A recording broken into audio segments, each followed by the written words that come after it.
বলছি নামটা জানা গেল তো? আমি সকাল থেকে ছটফট করছি, কে ওই চক্রান্তটা করেছে নামটা জানার জন্য। অফিসার কে করেছে বলুন তো, আমাকে সবটা খুলে বলুন, আমি সবটা জানতে চাই। শ্রী টিপটপের মালিক কারো নাম বলার আগেই ছাড়া পেয়েছে।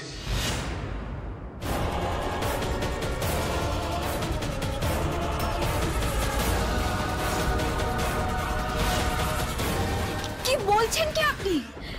ছাড়া পেয়ে গেছে মানেটা কি? ঠিকই বলছে শ্রী, ও বড় উকিলকে ধরে বেল করিয়েছে আর স্টেটমেন্ট দিয়েছে। ওই ব্যক্তির নাম চেহারা ওর কিছুই মনে নেই। আচ্ছা অফিসার, কাল ক্যাফেতে উনি যাকে ফোন করছিলেন আমরা কোনোভাবে কল ডিটেল থেকে তার নামটা বের করতে পারি না? মানে আমরা জানতে পারি না নামটা? সেটাও এই মুহূর্তে কোর্টের অর্ডার ছাড়া সম্ভব নয়।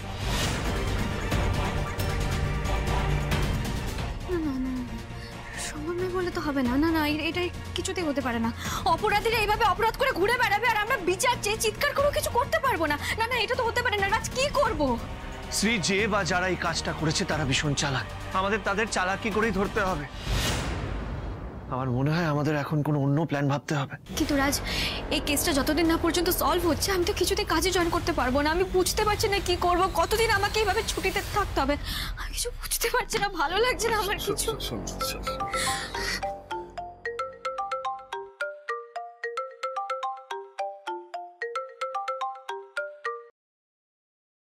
হ্যাঁ মা বলো।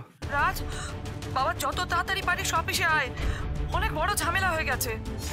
ঝামেলা হয়েছে মানে? কি হয়েছে মা? তুই এসে দেখ বাবা, দেরি করিস না, তাড়াতাড়ি আয়। ঠিক আছে মা, আমি এক্ষুনি আসছি।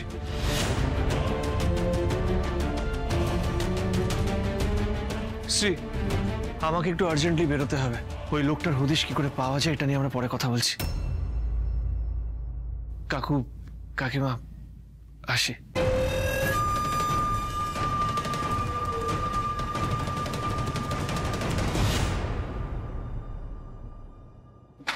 আরে ছাড়ুন ছাড়ুন, এগুলোকে নামাচ্ছেন কেন?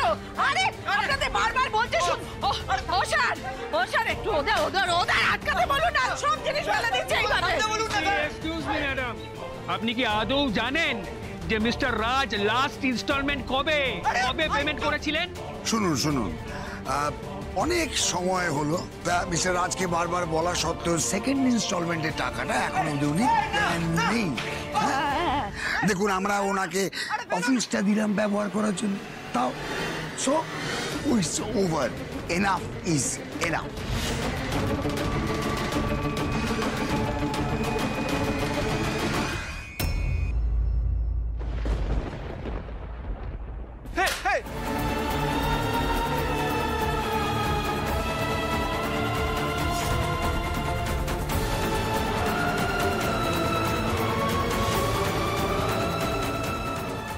আশা করেছিলাম আজ থেকে আবার চাকরিতে জয়েন করব। মা, ওরা আমার সব আশা মাটি করে দিচ্ছে। মা একের পর এক বিপাকে ফেলার চেষ্টা করছে আমাকে। আমি বুঝতে পারছি না কি করব। বাবা, তুমি বুঝতে পারছো এত বড় একটা সংসার, এত খরচ, এই মুহূর্তে রোজগারটা বন্ধ হয়ে গেলে খুব বিপদে পড়বো। বাবা, আমি বুঝতে পারছি না। মা তুই আমার কথাটা শোন।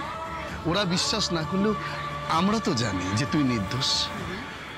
আমি তোকে বলছি, তুই দেখিস এই চাকরিটা তুই ফিরে পাবি। কিচ্ছু বুঝতে পারছো না তোমরা, ততদিনে অনেকটা দেরি হয়ে যাবে। আমি সত্যি বুঝতে পারছি না কি করব। বাবা, তুমিও তো সবটা জানো, আমার রোজগারের ওপরে এই সংসারের অনেকটা খরচ নির্ভর করে থাকে। মায়ের ওষুধ, সোমার কলেজের ফিস, মুদির দোকান, সবটা ডিপেন্ড করে। তাছাড়া আশীর্বাদের পর আমাদের হাতও তো খালি হয়ে গেছে, আমাদের অনেক টাকা ধার দেনা হয়ে গেছে, কত দায়িত্ব মাথার ওপরে। আমি সত্যি চাই না দাদার ওপরে এত প্রেশার পড়ুক। না না না, এইভাবে চুপ করে দাঁড়িয়ে কেন আছে? আমাকে না কিছু করতে হবে, একটু উপায় বের করতে হবে। আমি না দেখছি কি করা যায়। শোনা, বলো বলো, আমি শুনছি সব। সতীশের সঙ্গে একবার কথা বললে হয় না? হ্যাঁ, মানে সতীশ তো অনেক বড় কোম্পানিতে চাকরি করে। ওকে যদি বলা যায় তাহলে ও একটা চাকরির ব্যবস্থা করে দিতে পারবে না? না মা, সেটা ভালো দেখায় না। মা, এমনিতেই তো তুমি চাও সতীশ এ বাড়িতে জামাই হয়ে আসুক। সেই সতীশের কাছে তোমরা আমার চাকরি নিয়ে বলবে, সেটা আমার সম্মানের জন্য ভালো দেখায় না মা। এটা কিন্তু স্ত্রী ঠিক কথাই বলেছে। আমি একটা অন্য উপায় ভাবছি, বুঝতে পেরেছ? আচ্ছা শোন না, আমি বলছি, রাজ তো তোর খুব ভালো বন্ধু, আর ওর এত বড় একটা বিজনেস, সেখানে একটা বড় অফিস আছে, তো তুই রাজকে একবার বলে দেখতে পারিস। রাজ বাবা, দেখ না, আমি এতবার করে বারণ করছি, তাও সব জিনিসপত্র এখান থেকে চুরে চুরে নিয়ে ফেলে দিচ্ছে সব। ওই দেখ, কিছু কর বাবা, তুই কিছু কর। আমি করছি মা। আরে কি করছেন নাকি? দাঁড়ান দাঁড়ান স্যার, স্যার প্লিজ প্লিজ একটু দাঁড়ান, এরকম করবেন না স্যার। স্যার আমাকে একটু সময় দিন স্যার, আমি কয়েকদিনের মধ্যে আপনাদের ইনস্টলমেন্ট দিয়ে দেবো, আমি কথা দিচ্ছি স্যার। প্লিজ প্লিজ এরকম করবেন না, নাহলে স্যার স্যার সব শেষ হয়ে যাবে স্যার। প্লিজ প্লিজ এরকম করবেন না। সরি মিস্টার রাজ, নো মোর এক্সকিউজেস। আর কোনো সময় দেওয়া যাবে না। আপনাকে বিশ্বাস করাটাই আমাদের জীবনের সব থেকে বড় ভুল ছিল। আরে বাবা, ক্ষতিটা তো আমাদের হয়েছে, আর কারণ নয়। এই সব ভেবেছ, সব বাইরে ফেলো, অফিস বন্ধ করো।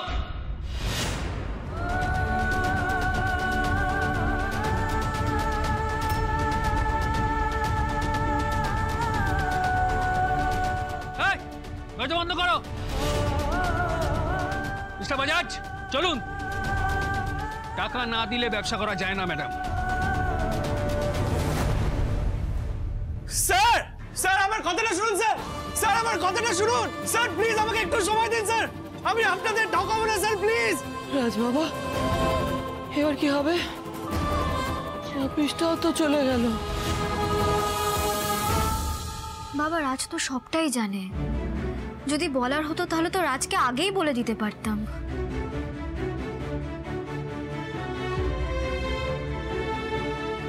না তুমি এখন একবার বলতে অসুবিধে কোথায়? আর কত সাহায্য নেব বলো তো রাজের থেকে?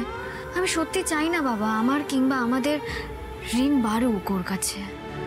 একের পর এক তো সাহায্য নিয়েই চলেছি। না না বাবা, আমি রাজকে কিছুতে এই কথাটা বলতে পারবো না। দেখ, রাজ কিন্তু তোর এই অবস্থাটা বুঝবে, আর কিছু মনে করানোর মতন ছেলে তো ও নয় না। আর ওর যখন এত বড় অফিস, সেখানে তো অনেক কর্মচারীর প্রয়োজন হয়। সে আর 5টা কর্মচারীর মতন তুইও নয় সেখানে কিছুদিন কাজ করলি। আর তুই তো ওখানে পার্ট টাইম কাজ চাইবি, তারপর যখন সবটা প্রমাণ হয়ে যাবে তখন তুই আবার শোরুমেই জয়েন করবি। এখন একটা চাকরি পেলে কিন্তু খুব ভালো হয় মা। কিন্তু আমার রাজ এক্স্যাক্টলি কি ধরনের কাজ করে সে বিষয়ে কখনো আলোচনা হয়নি ওর সঙ্গে।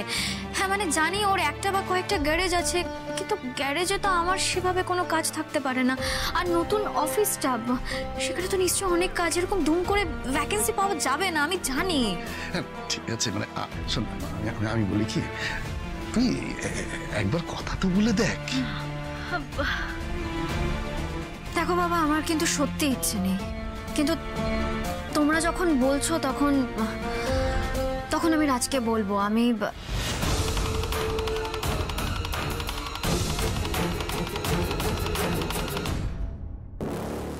আসছি, আমি দেখছি কি করা যায়, চিন্তা করো না।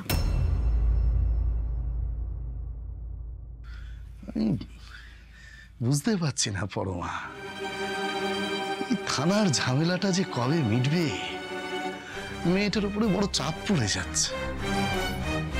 আমার একটা চাকরিরও তো দরকার, তাহলে সমুটা অন্তত একটু হালকা হয়।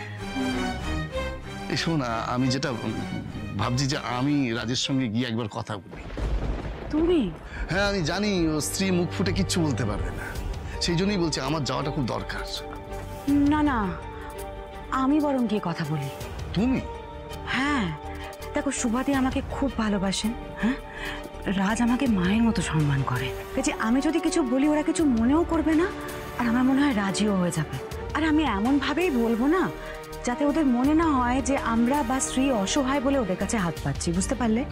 শোনো, আমি বলি কি যে তাহলে এই কথাটা কিন্তু স্ত্রীকে জানানোর কোনো দরকার নেই। হ্যাঁ, আর স্ত্রী তো তোমাকে ওই রাজের অফিসের ঠিকানাটা দিয়েছিল। হ্যাঁ, তুমি একটা কাজ করো, তুই বরং আজই একবার চলে যাও। আজই? হ্যাঁ, দেরি করো না। রনি, আমার কিন্তু ভয়ে গলা পুরো শুকিয়ে আসছে। আমার খুব টেনশন হচ্ছে রনি, যদি ওই টিপটপের মালিক পুলিশকে সবকিছু বলে দেয় কি হবে তাহলে? আমাদের পুজো তো পুরো মাটি হয়ে যাবে ভাই। একদম না দিদি, তুই রিল্যাক্স কর। শোন, আমি এমন একটা ব্যবস্থা করেছি যে সেই সুযোগটাই আর আসবে না। কি করছিস তুই রনি? আমি বেশ নামি দামি একজন উকিল দিয়ে টিপটপের মালিককে ছাড়িয়ে এনেছি। সে আর এখন পুলিশের হেফাজতে নেই, সো মুখ খোলার কোনো চান্সও নেই। যাক বাবা, শুনে একটু শান্তি পেলাম। ওই খবরটা শোনার পর থেকে না আমার কেমন যেন দমটা আটকে আসছিল। এটা দম বন্ধ করার সময় না দিদি, এটা দম ধরে রাখার সময়। বাইরে তাণ্ডবটা আমি করব, আর ঘরে আগুন তুই লাগাবি। ওদিকে কি পরিস্থিতি? রানী, এদিকে খেলা পুরো জমে ক্ষীর হয়ে গেছে। সতীশ তো আমাদের সোমাকে প্রি পুজো পার্টির জন্য ইনভাইট করেছিল।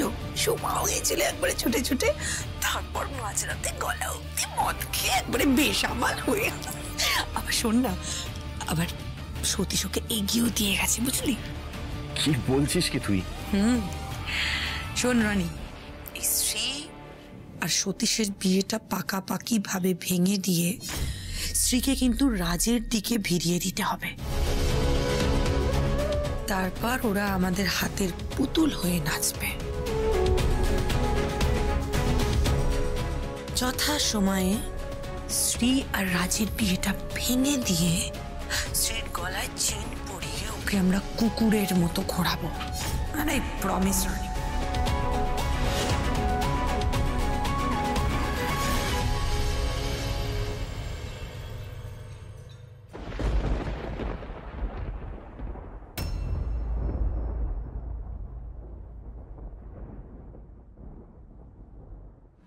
ওরা কেউ আমার ফোন ধরছে না এখন।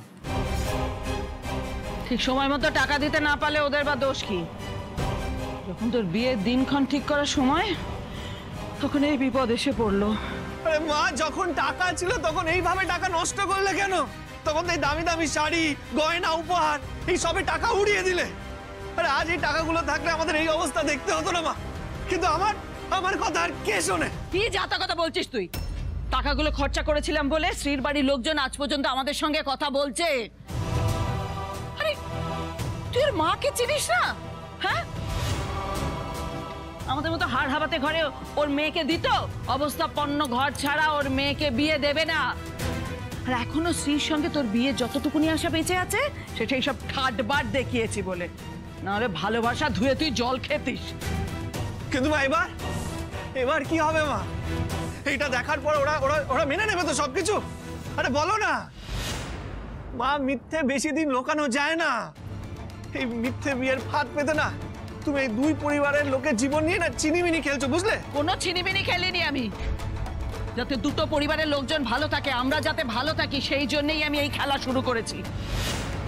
এত দূর এগিয়ে আমি কিছুতেই প্ল্যান নষ্ট করতে দেবো না। কিছু এই বাদল, ওই ছোটদার অফিস কোথায় রে? ছাড়বে নিয়েছো? কেন? আমি যাব ওর কাছ থেকে আরো টাকা চাইবো। আমি কি বলছো? আমি বলেছি। কি বলছো মা? ওই ছোটদার কাছে তুমি যাবে? হ্যাঁ যাবো আমি। ওই ছোটদাই টাকা দিয়ে আমাকে ফাঁসিয়েছে, আর এখন বাড়িতে গুন্ডা পাঠাচ্ছে, হুমকি দিচ্ছে। আর তুমি বলছো যে তুমি ওই ছোটদার পায়ে পড়ে হাত জোর করে টাকা চাইবে?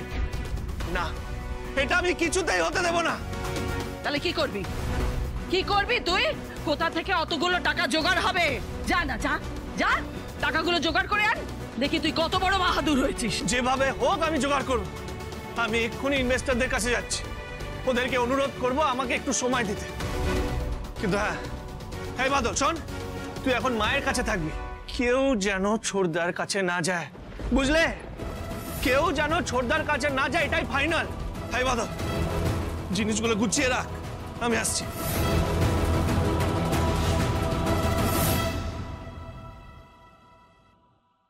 কাল তুই কি করেছিলিস সেটা কি তুই মনে করবি, না আমি তোকে মনে করাবো?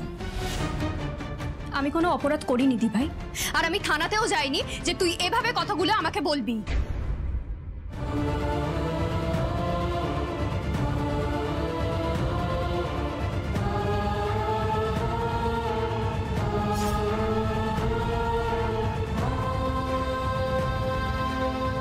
তুই ভুলে যাস না আমি কিন্তু তোর দিদি, তাই তুই ভুল পথে গেলে তোকে ঠিক পথে ফিরিয়ে আনাটাও আমার কর্তব্যের মধ্যে পড়ে। মনে পড়ছে কিছু? হ্যাঁ, বেহেড অবস্থায় বাড়ি ফিরেছিলিস কাল, তুই নিজেকে সামলাতে পর্যন্ত পারছিলিস না। তুই সময় এই কাজটা করা কি ভালো দেখায়? তুই আমাকে বল না। আমি কিন্তু স্পষ্টভাবে তোর থেকে জানতে চাইছি কাল তুই কোথায়, কাদের সঙ্গে পার্টি করতে গেছিলিস, সবটা জানা আমার খুব দরকার। কাল তোমাকে ওই অবস্থায় দেখে শ্রী নিজের মাথা না ঠিক রাখতে পেরে রাগে তোমার গালে জোরে একটা থাপ্পড় মেরেছে। কর্তব্য হিসাবে তুই কতটা করতে পারিস আর না পারিস সেটা এবার মাথায় রাখিস। তুই গার্জেন নোস আর আমিও কোনো ছোট বাচ্চা নই যেভাবে যখন তখন এসে তুই আমাকে শাসন করবি। ও হ্যাঁ, আর একটা কথা, তোর এই বিয়ের ঝামেলাটা কাটলে মা হয়তো এবার আমার বিয়ে নিয়ে ভাববে। তাই আমি কি করছি, কোথায় যাচ্ছি, কার সাথে মেলামেশা করছি, সেই সব কিছুর কৈফিয়ত আমি তোকে দিতে বাধ্য নই।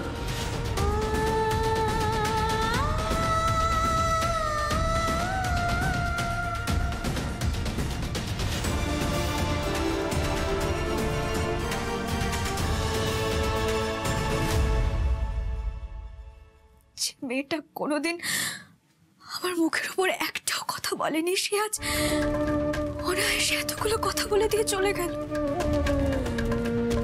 আমি কোন সময়কে দেখছি, চোখের সামনে দিন দিন এতটা বদলে যাচ্ছে ও। না না, আমি ওকে আর কোনো ভুল করতে দেব না, ওকে আমি ঠিক ফিরিয়ে আনবো, ওকে আমি ঠিক পথে ফেরাবই। আরে ছোটদা তো রাজকে খুনটুন কিছু করতে বলেনি, বলেছে একটু গন্ডগোল করতে, ভাঙচুর করতে। কি এমন কঠিন কাজ বল দেখিনি? আরে ওসব গুন্ডাদের কাজ মা, দাদা পারবে না। আমি পারবো। কি বলছো বুঝতে পারছো তুমি? আর এসব সহজ কাজ নয়। আর শুধু ভাঙচুরের বিষয়ে অন্য কথা ছিল, এখানে গিয়ে ছাত্রদের পেটাতে বলেছে চোরদা, তারপরে বলেছে যে পেটো বোম এসব ছুড়ে মার তোদের ভয় দেখানোর জন্য, এমনকি আগুন লাগিয়ে তুলকালাম পরিস্থিতি পর্যন্ত বাঁধাতে বলেছে। কতটা ক্ষয়ক্ষতি হবে তুমি বুঝতে পারছো? পুলিশ কেস পর্যন্ত হয়ে যেতে পারে। তো দু একটা কেস যদি আমার নামে হয় হবে, কি আছে, এছাড়া তো আর কোনো উপায় নেই। আর যদি আমি ওই ছোটদার কাজ করতে গিয়ে পুলিশের কেস খাই, তাহলে সেই পুলিশের কেস খাওয়া থেকে তো ছোটদাই আমাকে বাঁচাবে। তোমার কি মাথাটা একেবারে খারাপ হয়ে গেছে? না, কিচ্ছু খারাপ হয়নি, সব একদম ঠিকঠাক আছে। এছাড়া আর কি উপায় আছে আমাকে বল না। টাকাগুলো না জোগাড় হলে আমার পুরো প্ল্যানটা একেবারে মাঠে মারা যাবে। আর ওই ইনভেস্টরসের কথা শুনলাম, ওরা কিন্তু রাজবাবার কথায় কিছুতেই রাজি হবে না। না না না, চুপচাপ বসে না থেকে কাজটা আমায় করতেই হবে, আমাকে এই কাজটা করতে হবে।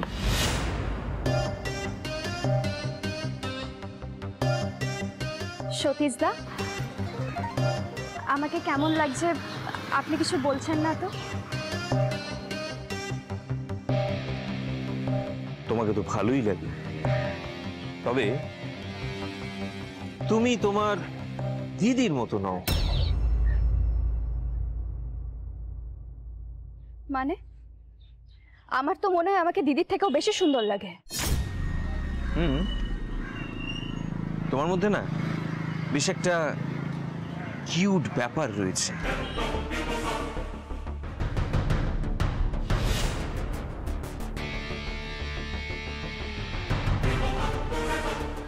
শুধুই কিউট, আরো কিছু বলুন না।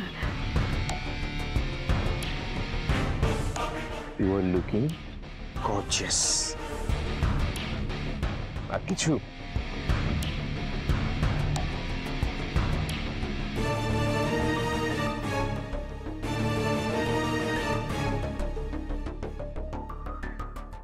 সোমা, সোমা, এ কি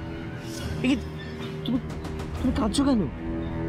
হ্যাঁ, কিছু হয়েছে? তোমার বাড়িতে কিছু হয়েছে নাকি? আমাকে বলো, কেন কাঁদছো তুমি? আমার সত্যি খুব খারাপ লাগছে সতীশদা। আমি কালকে আপনার বাড়িতে গিয়ে ওরকম ড্রিঙ্ক করে ফেলেছে। আমি জানি আপনারও খুব খারাপ লেগেছে, কিন্তু বিশ্বাস করুন আমার কিচ্ছু মনে নেই। দেখি,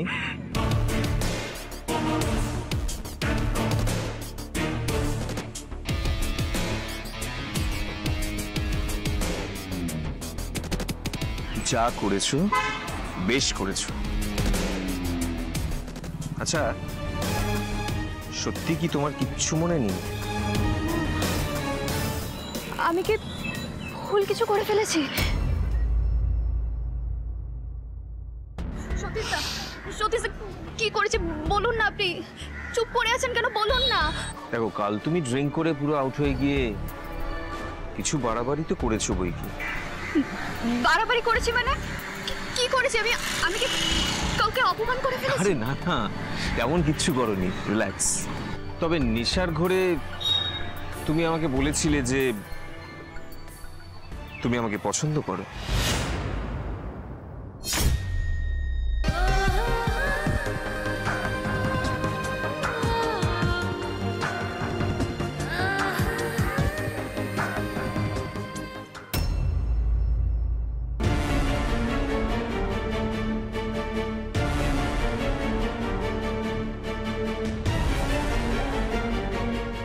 এ কি, কোথায় গেল সোমা?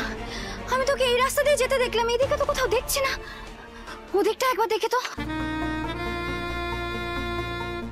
তবে হ্যাঁ, আমি কিন্তু সামনে নিয়েছি। সতীশদা, আমি কি আপনাকে আই লাভ ইউ বলে ফেলেছিলাম? হ্যাঁ, বলেছিলে।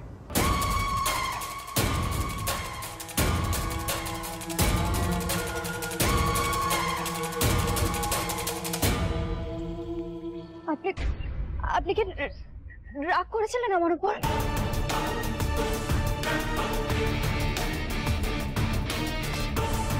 দেখো, প্রথমে আমি একটু ঘাবড়ে গেছিলাম বই কি। এনিওয়েজ, তুমি আর এইসব বিষয় নিয়ে একদম ভেবো না, কেমন?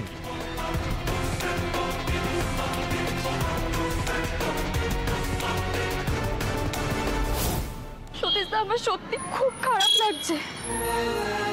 কালকে আমি আপনার বাড়িতে গিয়ে অতটা ড্রিঙ্ক করে ফেলেছি। ছি ছি ছি, আমি সত্যি আপনাকে খুব লজ্জায় ফেলে দিয়েছি।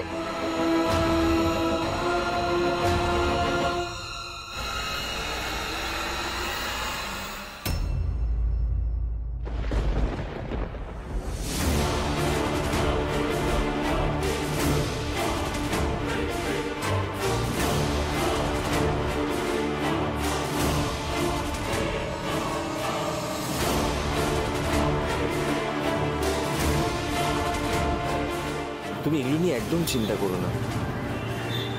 আমার বন্ধুরা খুব ওপেন মাইন্ডেড, ওরা এগুলো নিয়ে কিচ্ছু মনে করেনি। সো রিল্যাক্স, কাম ডাউন, ওকে?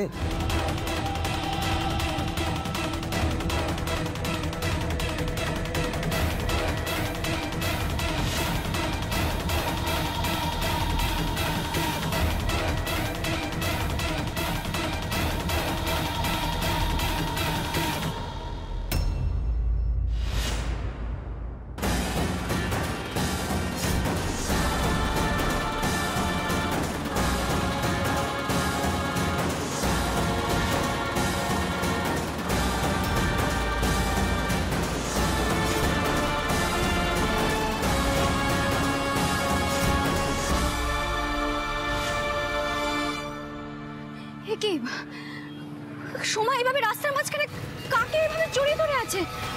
কি হয়েছে এটা?